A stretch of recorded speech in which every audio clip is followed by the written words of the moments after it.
Hello दोस्तों, स्वागत है आपका सिलेक्शन ड्रीम यूट्यूब चैनल में। संविधान का तीसरा वीडियो, भाग 2, नागरिकता। ज़्यादा टाइम खराब नहीं करते हुए वीडियो की शुरुआत करते हैं। पहला क्वेश्चन, भारतीय संविधान के किस भाग में नागरिकता से संबंधित प्रावधान है? तो भाग दो में कौन से अनुच्छेद सम्मिलित है? तो अनुच्छेद 5 से 11 तक। अगला क्वेश्चन देखते हैं, भारतीय नागरिकता किस प्रकार की है? तो भारतीय नागरिकता जो है एकल नागरिकता है, जो ब्रिटेन से ली गई है। अगला क्वेश्चन देखते हैं, भारत में नागरिकता संबंधी कानून बनाने का अधिकार किसके पास है? तो ये संसद के पास है।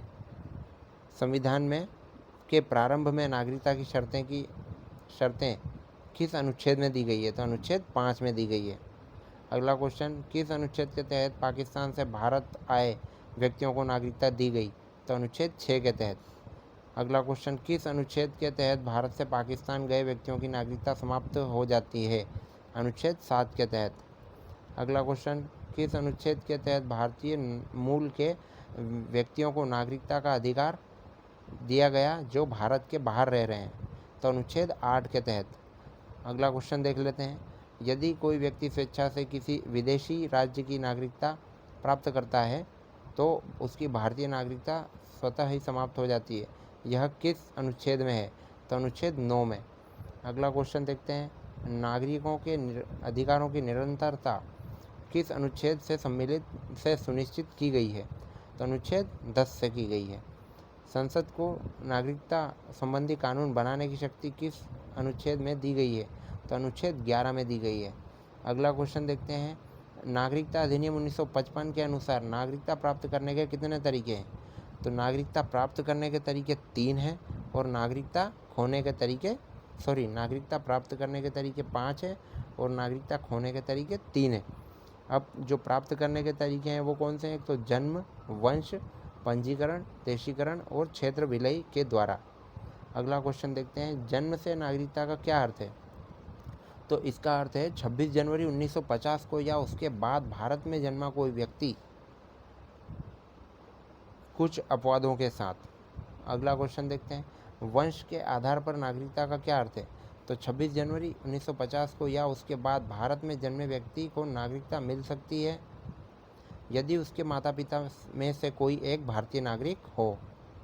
अगला क्वेश्चन, नागरिकता अधिनियम 1955 में अब तक कितनी बार संशोधन हो चुके हैं?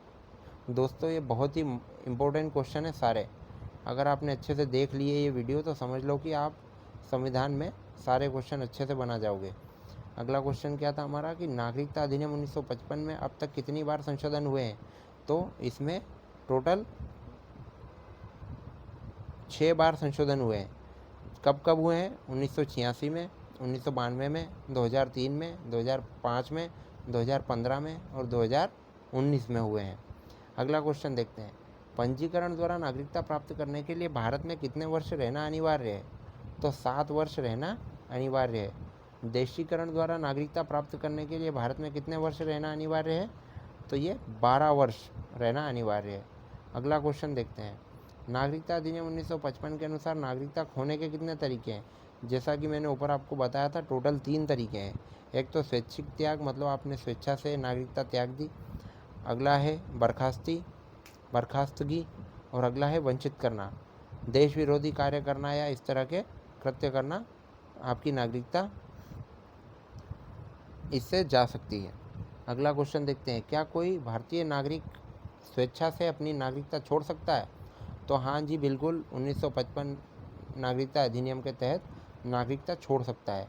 नागरिकता से वंचित करने का अधिकार किसके पास है? तो यह है केंद्र सरकार के पास। नागरिकता संशोधन अधिनियम CAA 2019 का उद्देश्य क्या था? तो अफगानिस्तान, बांग्लादेश और पाकिस्तान से आए गैर मुस्लिम शरणार्थियों को नागरिकता देना। CAA 2019 के तहत किन धार्मिक समुदायों को नागरिकता देने का प्रावधान है? तो हिंदू, सिख, बौद्ध, जैन, पारसी और ईसाई। अगला क्वेश्चन देखते हैं, क्या CAA 2019 में मुस्लिम समुदाय को शामिल किया गया? तो नहीं, यह अधिनियम केवल गैर मुस्लिम अल्पसंख्यक के लिए है। अगला क्वेश्चन, भारत में दोहरी नागरिकता की अवधारणा को किसने खारिज किया? तो LM सिंघवी समिति की सिफारिशों के बाद दोहरी नागरिकता की अवधारणा को समाप्त कर दिया गया। अगला क्वेश्चन, क्या भारत का राष्ट्रपति विदेशी नागरिकता ले सकता है? तो नहीं ले सकता।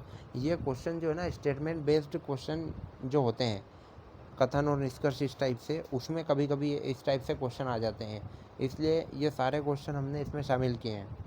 भारत का कोई भी नागरिक दूसरे देश की नागरिकता स्वीकार करता है तो क्या होता है? उसकी भारतीय नागरिकता स्वतः ही समाप्त हो जाती है। क्या नागरिकता का मुद्दा राज्य सूची का विषय है? नहीं, यह संघ सूची का विषय है।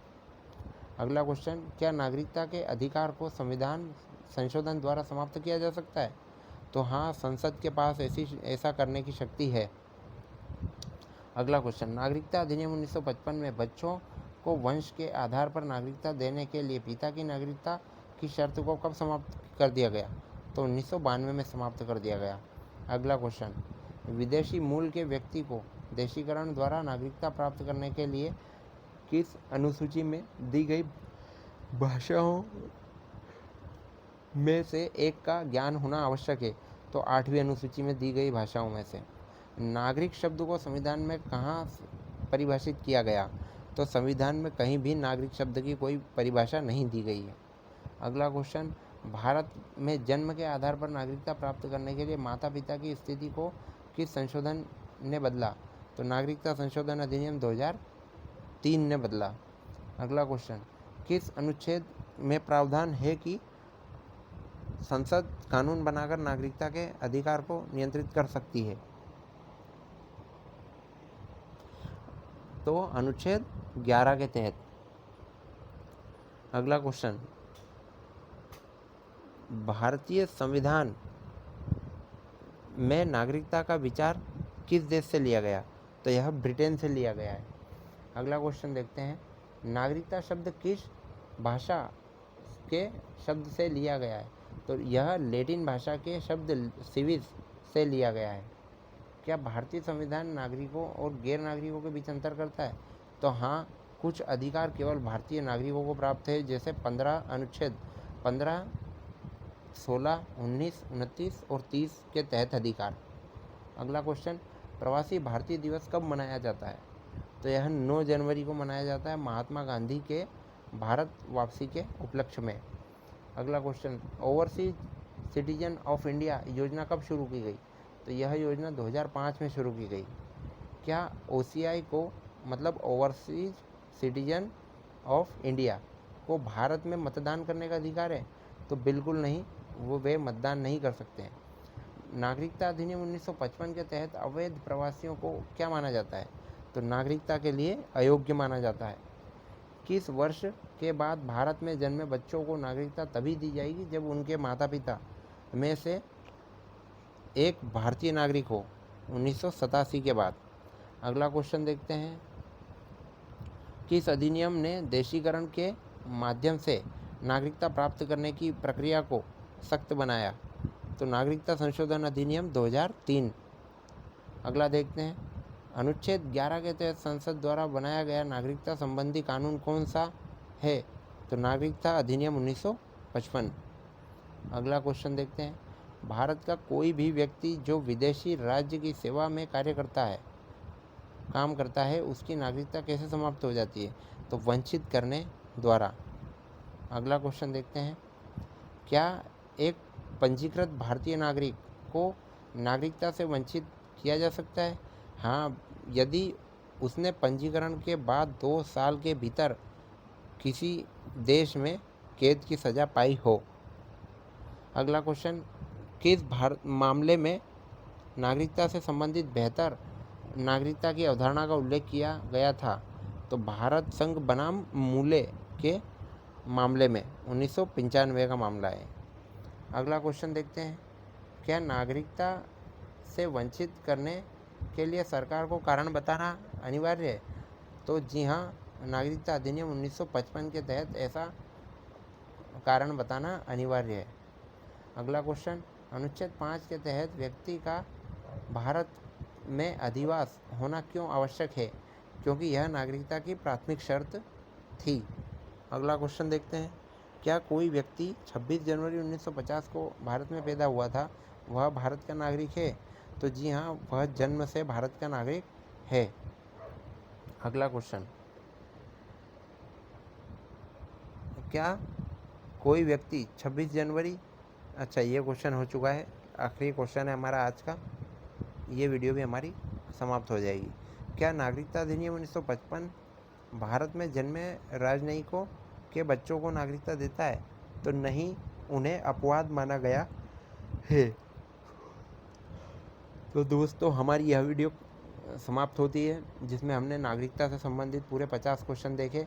आज हमारा भाग 2 भी कंप्लीट हो गया। भाग 1 हमने पहले कर लिया था, उसके पहले हमने संवैधानिक इतिहास देखा। इस तरह से हमारी आज ये तीसरी वीडियो कंप्लीट होती है। तो चैनल पर नए हैं तो चैनल को सब्सक्राइब कर लेना, और इसी तरह की शानदार वीडियो और छोटी वीडियो में ज़्यादा कंटेंट पाने के लिए चैनल को सब्सक्राइब करें। सिलेक्शन ड्रीम यूट्यूब चैनल को शेयर करें। धन्यवाद।